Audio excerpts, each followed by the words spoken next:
everyone. So here is my Thursday live as promised. It's a great day in Toronto here, so I hope everything is going great where you are. Do let me know where you're coming in from and what's it like over where you are in this part of the world, and where are you? Anyway, so I wanted to share this formula that it's been circular. I don't know who actually made it up, but it has been around the personal development world for many years now, and it's always a great check-in point for me. It's always been a great check-in point for me when shit happens, and life shit happens all the time. I'm one to attest for that. So the formula is E plus R equals O. So the event plus your response or your reaction to the event equals the outcome. The thing is, we're usually taught that the event equals the outcome, right? That's the quickest and best way to surmise what's happened to us, make logic out of whatever has happened to us, and it's easy to do that. It's easy to blame the event or to give responsibility to the event. That is the outcome. So this happened to me, therefore this is my outcome. But truly, the outcome is your response. Where's that? Is your response to the event. The true outcome is your reaction to the event. This gives you back your power. This requires accountability. This requires responsibility. This requires change. This requires a thought process, a new learning. It requires you to learn from the situation and then decide. Now, the reason why this is so hard is because our brains don't like change. Our brains don't like to learn new things. And we don't necessarily want to be held accountable to anything. We don't necessarily want to think that we're responsible for anything, despite whose fault it may actually be, despite despite that event was out of our control.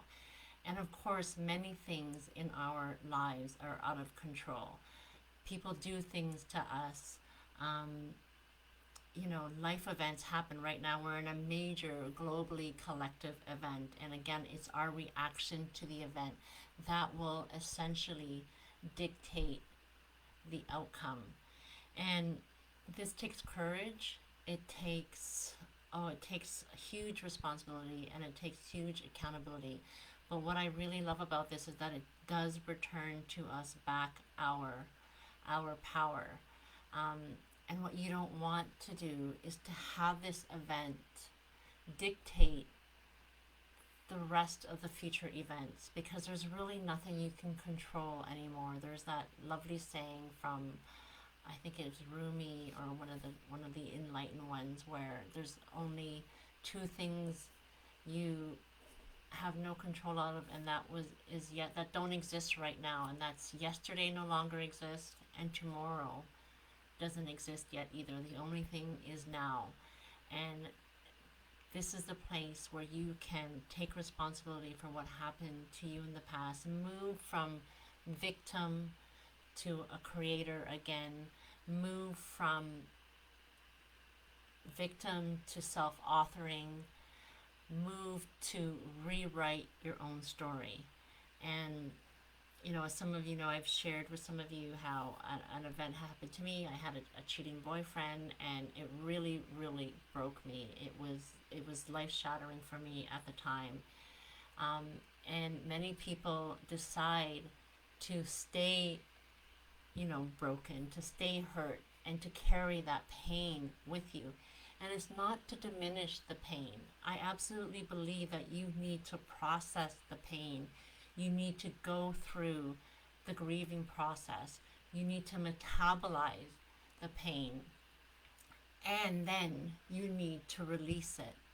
Just like our bodies, just like our reproductive system, our digestive system, rather, reproductive system is actually creating, but just like our digestive system metabolizes things for us, our colons, our stomach, all of that metabolizes things for us. And then after it metabolizes something, it releases it.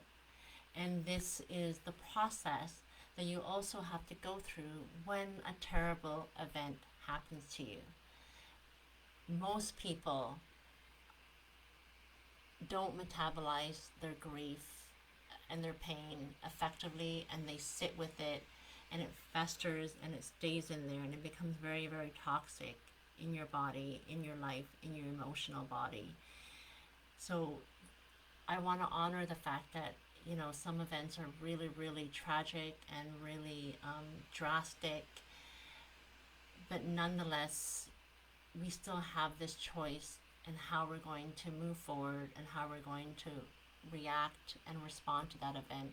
And that rewrites your story, and it rewrites your outcome, and it gives you back your power. As one of my favorite Dr. Shefali says, she has a new book out. She says, you know, turn your pain into power.